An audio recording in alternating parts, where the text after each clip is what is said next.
గాజాలో Israel వ్యతిరేక ఆందోళనలు మిన్నంటుతున్నాయి.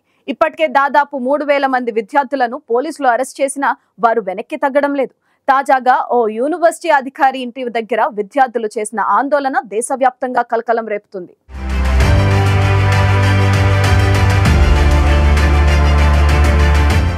గాజాలో Israel మారణ హోమానికి వ్యతిరేకంగా అమెరికా యూనివర్సిటీలో విద్యార్థుల ఆందోళనలు కొనసాగుతూనే ఉన్నాయి.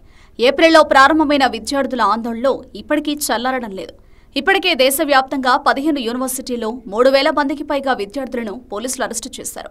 కాలిఫోర్నియా యూనివర్సిటీలో ప్రారంభమైన అల్లర్లు ప్రస్తుతం అన్ని యూనివర్సిటీల్లోనూ కొనసాగుతున్నాయి. ఈ ఆందోళనలను అణిచివేసేందుకు అమెరికా ప్రభుత్వం పోలీసులను రంగంలోకి దింపినా విద్యార్థులు మాత్రం వెనక్కి తగ్గడం లేదు. తాజాగా మిచిగాన్ యూనివర్సిటీ మేనేజ్మెంట్ బోర్డులో పనిచేసే ఓ ఆఫీసర్ సారా హబ్బర్డ్ ఇంటి ముందు విద్యార్థులు చేపట్టిన ఆందోళనలు కలకలం రేపాయి. ఆమె ఇంటి ముందు టెంట్లు వేసిన దాదాపు 30 మంది విద్యార్థులు రక్తంతో కూడిన చిన్నపిల్లల బొమ్మలను అక్కడ వదిలి వెళ్లిపోయారు. ఉదయాన్నే ఇంటి ముందు నకిలీ శవాలను చూసి షాక్ అయిన హబ్బర్డ్ ఈ విషయాన్ని సోషల్ మీడియాలో తెలిపారు. బుధవారం ఉదయం 5:54 సుమారు 30 మంది ఇజ్రాయెల్ వ్యతిరేక మిచిగాన్ యూనివర్సిటీ విద్యార్థి నిరసనకారులు ఇంటిలోకి ప్రవేశించారన్నారు. ఇంటి ముందు 3 టెంట్లు వేసి విచిత్రమైన బొమ్మలు, షీట్లు, మరికొన్ని వస్తువులు పెట్టారని, యూనివర్సిటీలో పనిచేసే ప్రభుత్వ అధికారి ప్రైవేటు ఇంటి ముందు ఇలా నిరసన తెలపడం ఆమోదయోగ్యం కాదన్నా, ఈ విధంగా చేస్తే వారు అనుకున్న లక్ష్యాన్ని చేరుకోలేరంటూ సారా హబ్బర్డ్ ఎక్స్లో పోస్టు చేశారు.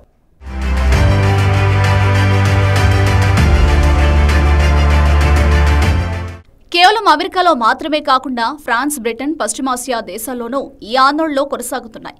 విద్యార్థులను అణచివేసేందుకు పోలీసులు లాఠీ చార్జీలు, బాష్పాయువ గోళాలు ప్రయోగిస్తున్నా విద్యార్థులు భయపడడం లేదు.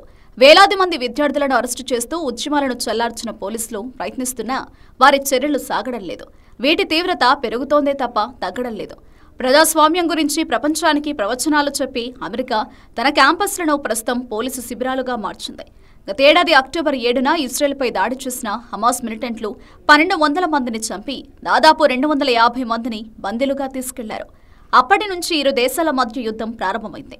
హమాస్ మిలిటెంట్లు అంతం చేస్తామని ప్రతిజ్ఞ చేసిన ఇజ్రాయెల్ ఈ యుద్ధంలో పాలస్తీనా పౌరుల ప్రాణాలు తీసింది. ఇప్పటి వరకు యుద్ధం కారణంగా 35,000 మందికి పైగా ప్రాణాలు కోల్పోయారు. గాజాలో మానవతా సంక్షోభం కారణంగా వారికి సహాయం చేసేందుకు వచ్చిన స్వచ్ఛంద సంస్థల సిబ్బందిని కూడా ఇజ్రాయెల్ సైన్యం వదలడం లేదు. ఉద్దేశపూర్వకంగా గాజా ప్రజలకు సహాయం అందకుండా ఉండేలా వారిని సైతం కాల్చి చంపుతూ మరెవరూ సాయం అందించకుండా భయభ్రాంతులకు గురిచేస్తోంది.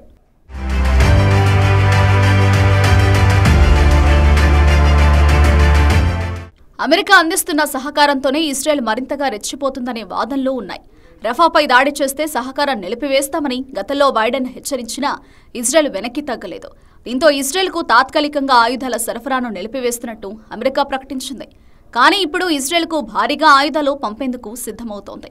తాజాగా 8,346 కోట్లకు పైగా విలువైన ఆయుధాలను సరఫరా చేసేందుకు బైడెన్ ప్రభుత్వం నిర్ణయం తీసుకుంది. ఈ విషయాన్ని కాంగ్రెస్లోని కీలక సభ్యులకు బైడెన్ యంత్రాంగం తెలిపింది. కొద్ది రోజుల క్రితం ఇజ్రాయెల్కు పంపాల్సిన 2,000 పౌండ్ల బరువైన 3,500 బాంబుల సరఫరాను అమెరికా ఆపేసింది. రఫాపై ఇజ్రాయెల్ దాడిని నిరోధించేందుకే ఈ చర్య తీసుకున్నామని అమెరికా అధ్యక్షుడు బైడెన్ ప్రకటించారు. కానీ అంతలోనే మళ్లీ భారీ స్థాయిలో ఆయుధాల సరఫరాకు ఆయనే పచ్చజెండా ఊపారు. దీంతో అమెరికా వైఖరిపై విద్యార్థులు ఆగ్రహం వ్యక్తం చేస్తున్నారు. ఇప్పటికైనా ఇజ్రాయెల్కు అమెరికా మద్దతు ఉపసంహరించుకోవాలని వారు డిమాండ్ చేస్తున్నారు. George Washington University, University of California Los Angeles, Columbia University, University of Pennsylvania సహా పలు అత్యున్నత విద్యా సంస్థలు నినాదాలతో మారుమోగుతున్నాయి. విద్యార్థులు ఆందోళన చేస్తుండటంతో చాలా యూనివర్సిటీలు విద్యార్థులను సస్పెండ్ చేస్తున్నాయి. తమ భవిష్యత్తును కూడా పణంగా పెట్టి విద్యార్థులు చేస్తున్న పోరాటానికి పలువురు మద్దతు పలుకుతున్నారు.